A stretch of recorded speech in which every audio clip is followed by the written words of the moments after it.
Hey there everyone, it's MisterStubstep, and this TCG player order I did not think would get in before I was actually going to leave to where my work situation would change, but it did come in. So as you can see, there's the note of what part it is and when it came in. That's just a note for myself in editing, but you guys get to see it. I usually use a post-it and then cut it out, but figured I would just keep it in so I stopped wasting post-its. But yeah, I'll open up all three of these and we'll go through some cards. These might be a little bit different than what you're expecting, but let's have some fun. All right, so the first package out of that bubble mailer actually starts out really strong with a Neo Genesis holo of all things. I'm getting really close on Neo Genesis. I think I only need like maybe 5 or 6 more, but a very classic packaging method, which is probably what I would do. Team bag, top loader, sleeve, and then put the cards in there. We'll set that one down, start out with one that's already been revealed, the Prerelease from Neo Genesis. Ton of scratching on the holo, but the card itself looking pretty solid.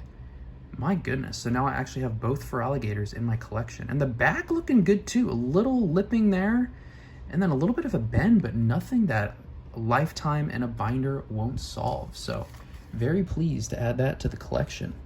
My goodness, starting out really strong. And then we have the Luxray promo, pre-release promo from Rebel Clash. This is one that I was missing, and I was like, let's get it. And then I always try to get at least 2 cards from a seller, unless, they absolutely have one and they have free shipping and it's a card that I want. But I try to get multiple cards from, I try to limit the amount of sellers that I buy from as much as possible, just, less variability in packaging and all that stuff. And it's also just conveniency too.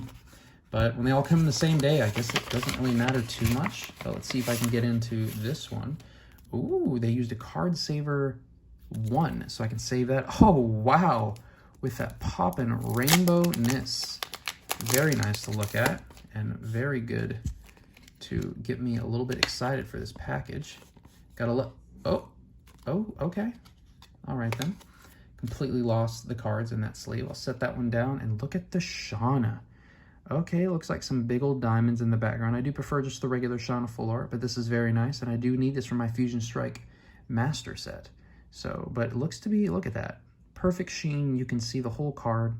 Little line down there, but not a big deal if it's just going to be sitting in a binder. And then we have the Pyukumuku from Fusion Strike, this pre-release promo. This is the only one from Fusion Strike I think I was missing. Or maybe I'm still missing. No, I'm missing all of them from Brilliant Stars except for the one that I got. And then I think this was the last Fusion Strike one. Okay, so this ability, once during your turn, if this Pokemon in your hand, you may reveal it, put it on the bottom of your deck. If you do draw a card, can't use more than 1 pitch. So what is the point of that? Is it literally just a way to get through your deck quicker? I guess if you ever get this card, you can just like cycle through your deck. Like in a way it makes your deck like smaller, because then if you have 4 of these, then it's less space that you can draw other cards that you don't want. I guess I don't know what the point of this card is. Like a lot of people say, oh yeah, that's pretty useful. If someone can explain it to me in like better way, like I'm not super knowledgeable with the game, but I've played a little bit here and there. But yeah, I'm all ears. I'm always down to learn. I know there's a few people in here that are always very informative and learn me something good every single time they comment. So I definitely encourage it. And then we have the final package, which instead of a top loader, they use a little piece of cardboard, which honestly works just as well. You don't always have to use your expensive top loaders every time, but I recycle my top loaders so often, so I never really have a shortage. But we have the Decidueye from Darkness Ablaze. Look at that. Decidueye just did get a new form in PLA, but has that Deep Force camo, protecting from Pokemon V and GX. Look at Decidueye just being invincible. Once again, pretty clean back. I'll keep putting the pre-release promos on this side. Why not? A little pre-release promo family, and we have the Snorlax from Vivid Voltage. Okay, let's be real. Vivid Voltage had some of the most fire pre-release promos you could ask for. Snorlax, Charizard, and then there's 2 other ones. But having both of those as pre-release promos is pretty crazy. Amazing ability of Gormandize. I know a lot of these cards in staff are pretty ridiculous. Oh, Donphan, and then there's one more that I can't remember. But yeah, needed this card. I think I only need the Charizard, and then I don't know if there's any other of like the older set pre-release promos that I need. I know I need the remainder of the Brilliant Stars ones besides Lipard, but yeah, slowly collecting all these promos that I missed out on.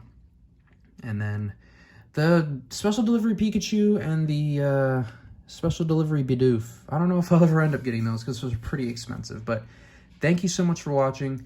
This is a short one, but I think it had some good variety and some pretty cool cards in decent condition to show off. Definitely still making headway towards all my master sets and trying to collect as many promos from the Sword and Shield block as possible, but especially before, you know, the new Generation 9 block takes over. But thank you guys so much for watching. If you like what you saw, leave a like. I'll show the updated statistics now based on these 3 orders, 2 cards each. But yeah, that's all I have for this video. I will catch you guys in the next one.